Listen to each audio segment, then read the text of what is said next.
จังยัยท่าบอลปวดควายนักล่าแต่เอาเลยเอามาปีเสียมผมเคยโจกับมันหนึ่งเอาที่เอายังมันแหนมวยหายจูเซมเอายังนี่มันแหนมวยพอกมีนี่มีเสียมจังยังมันซีเดียเต้เอาผมไปเจ้าชวนไปเจ้าเดียเบอร์เนี่ยทำในกรมจอยังผมมันไม่แหนมวยเซมเอานี่มันแหนมวยพอกจังอยากบอกพวกแอร์ง่ายเสียมพวกมึงทุกวันทำประท้วงทุกวันเนี่ยเพื่อเปิดด่านใช่ไหมคอเปิดด่านถ้าไม่มีสินค้ามาส่งมาให้คอมเมนต์พวกมึงจะตายใช่ไหมความจริงมึงประท้วงแบบนี้แต่เวลาเขาเอาไปสัมภาษณ์มึงจะเปิดด่านทำไมถ้ายังไม่สงบไม่ได้แผ่นดินมึงไม่ต้องหรอกถ้ามึงจะเอาแผ่นดินปิดยังทวรเนี่ยมึงจะตายยังโอ้โหทุกคนโง่แพ็คคู่เลยนะคือหนุ่มเขมรบอกต้นบอกเลยว่าโง่แพ็คคู่โง่ทั้งสองคนเลยเนาะทำไมถึงบอกต้นถึงพูดแบบนั้นเพราะว่าคนหนึ่งอ่ะซื้อมาม่าเป็นกล่องมาม่าสำเร็จรูปอ่ะเป็นกล่องไปแล้วก็เทน้ำร้อนใส่กินเลยอ่ะซื้อมาม่าไทยไปทำคอนเทนต์บอกว่ามาม่าของเสี่ยมมาม่าของเสี่ยมไม่กินเนาะไม่กินซื้อไปแล้วก็ขว้างทิ้งแล้วก็เอาตีนเหยียบบอกว่าไม่กินมาม่าของเสี่ยมอีกคนหนึ่งก็บอกว่าประเทศไทยเนี่ยประท้วงทุกวันประท้วงเพื่ออยากให้รัฐบาลเปิดด่านเนาะเพราะว่าขาดรายได้เพราะว่าสินค้าที่ส่งออกไปเขมรเนี่ยเดือนหนึ่งไม่รู้กี่ร้อยล้านเนาะพอปิดด่านแล้วคนไทยเนี่ยขาดรายได้เนาะก็เลยทะเลาะกันออกมาประท้วงทุกวันเพื่อให้รัฐบาลเปิดด่านอยากขายของให้เขมรเนาะคือบอต้นจะพูดคนแรกก่อนคนแรกเนี่ยซื้อมาม่าไทยไปแล้วก็ทำคอนเทนต์เหยียบมาม่าไทยไม่กินของไทยเนาะแบรนด์ของไทยคือบอต้นอยากบอกคนเขมรคนนี้นะว่าซื้อไปเยอะๆเหมาโรงงานไปเลยติดต่อโรงงานทำมาม่าเลยซื้อไปเยอะๆซื้อไปทิ้งซื้อไปเหยียบทิ้งซื้อไปเยอะๆถ้าโง่แบบนี้ซื้อไปเยอะๆคือบริษัทมาม่าเนี่ยเขาไม่ได้แคร์นะคนไทยเขาไม่ได้แคร์นะทำคอนเทนต์แบบนี้คอนเทนต์ขยะแบบนี้เขาไม่ได้แคร์นะเพราะว่าอะไรทุกคนคือคุณไม่ได้มาขอเขาทำมาม่านะลองคิดดูดีๆสมองลองคิดดูดีๆคุณไม่ได้มาขอเขานะคุณมาซื้อเขาไปมาซื้อเขาไปเงินใครเงินคุณแล้วคุณเอาไปเหยียบทิ้งแบบนั้นแต่โรงงานที่ผลิตมาม่าได้เงินคุณแล้วคุณจะเอาไปทำอะไรก็แล้วแต่คุณทำไมไม่ซื้อไปเยอะๆทำไมซื้อไปแค่กล่องเดียวบอกให้พ่อให้แม่มึงขายที่ขายไร่ขายนามาซื้อเยอะๆซื้อไปทำแบบนี้ประเทศอื่นเขาไม่ทำกันหรอกมีแต่ประเทศนี้ประเทศเดียวที่ทำแบบนี้ประเทศอื่นถ้าเขาไม่ชอบเขาก็ไม่ซื้อไปกินทุกคนเนาะคนที่เขาไม่ชอบเขาไม่ซื้อไปกินแต่เขมรซื้อไปแล้วก็เหยียบทิ้งเจ้าของเสียเงินเจ้าของบริษัทมาม่าได้เงิน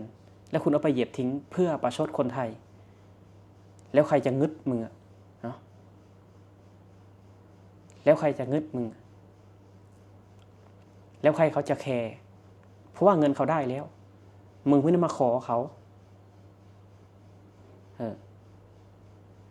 เพราะฉะนั้นแล้วมาต้นอยากบอกมึงว่าให้พ่อมึงขายไร่ขายนาขายที่ขายทางมาซื้อไปเยอะๆซื้อหมดโรงงานเลยไปแล้วก็เอาไปทิ้งเหยียบทิ้งเทลงน้ำทะเลเทลงน้ำโขงไม่ต้องทำแค่ห่อเดียวทำห่อเดียวทำหาพระแสงอะไร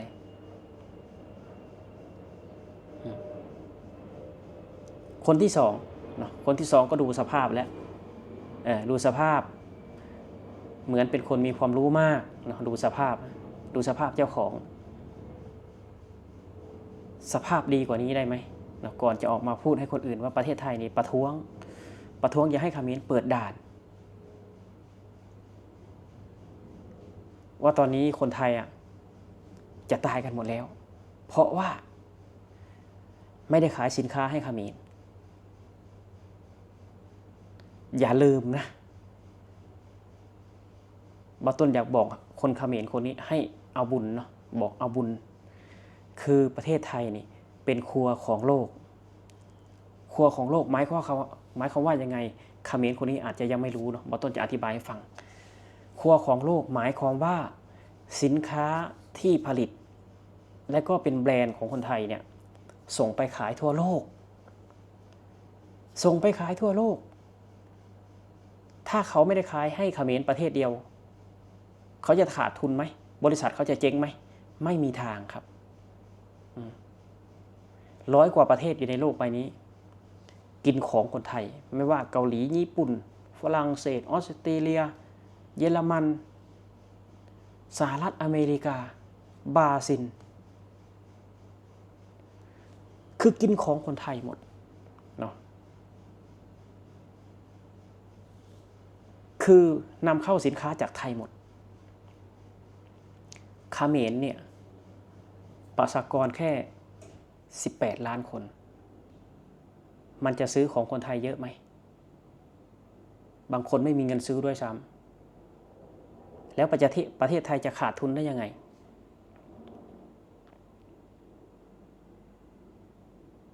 เขาส่งไปออสเตรเลียนู่น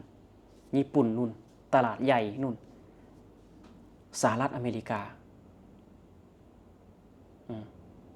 ข้าวญี่ปุ่นส่งขายที่ฝรั่งเศส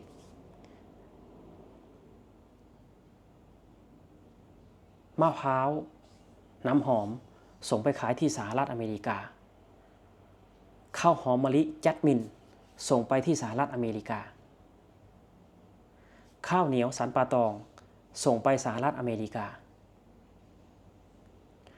คือเขาไม่อยากเปิดด่านอยู่แล้วเนาะเขาไม่อยากเปิดด่านนะประเทศไทยเขาไม่ได้เดือดร้อนอะไรนะเขาไม่เดือดร้อนเพราะว่าประเทศไทยเป็นผู้ผลิตแยกให้ออกนะผู้ผลิตกับผู้ซื้อคือประเทศหนึ่งมีสินค้าผลิตเองในประเทศคือประเทศหนึ่งถ้าไม่มีสินค้านำเข้าจากประเทศไทยประเทศนั้นก็จะอดตาย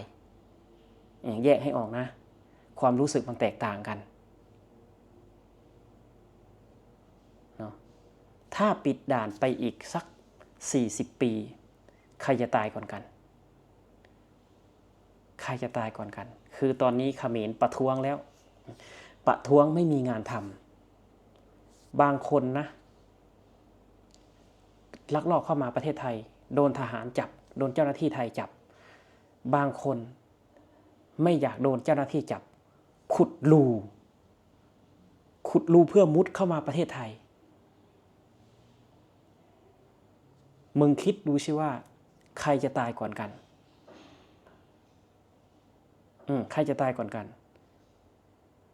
คือประเทศไทยเนี่ยไม่ได้ขายสินค้าให้เขมรก็ขายให้ประเทศอื่นไม่มีคนงานเขมรจ้างคนงานเมียนมาจ้างคนงานลาวจ้างคนงานบังกลาเทศจ้างคนงานอินโดมันแตกต่างกันนะคนเขมรเนี่ยถ้าไม่ได้มาทำงานในประเทศไทยทำอะไรครับทุกคนอดตายคือตอนนี้ประท้วงแล้วนะแย่งงานทำเพราะว่างานที่ทำงานหนักได้รายรับน้อยเริ่มออกมาประท้วงแล้วตอนนี้เพราะอะไรทุกคนเพราะคนไม่ได้เข้ามาทำงานในประเทศไทยอยู่ที่เขมรมันไม่มีงานทำเนาะมันมีงานทำอยู่ที่เขมรถ้ามีงานทำคนเขมรคงไม่ขุดรูเพื่อมุดเข้ามาทำงานในประเทศไทยหรอกอันนี้คือความจริงเลยเนาะอันนี้คือความจริง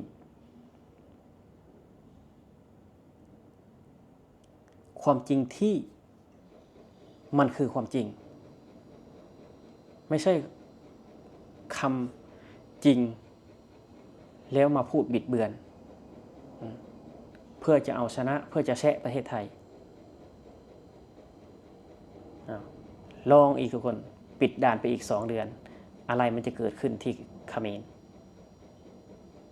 โอเคครับนี่ก็คือปอต้นอยากฝากถึง2 คนนี้นะ 2 คนแพ็คโง่นี่นะแพ็คโง่มาแบบแพ็คคู่โง่เนาะคนหนึ่งทำคอนเทนต์เหยียบมาม่าไทยอีกคนหนึ่งบอกว่าประเทศไทยประท้วงเพื่อจะให้เขมรเปิดด่าน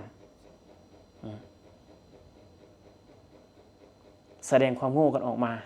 เนาะถ้าไม่โง่จริงก็ไม่ใช่เขมรนี่แหละเขาถึงพูดโอเคครับทุกคนสวัสดีครับผม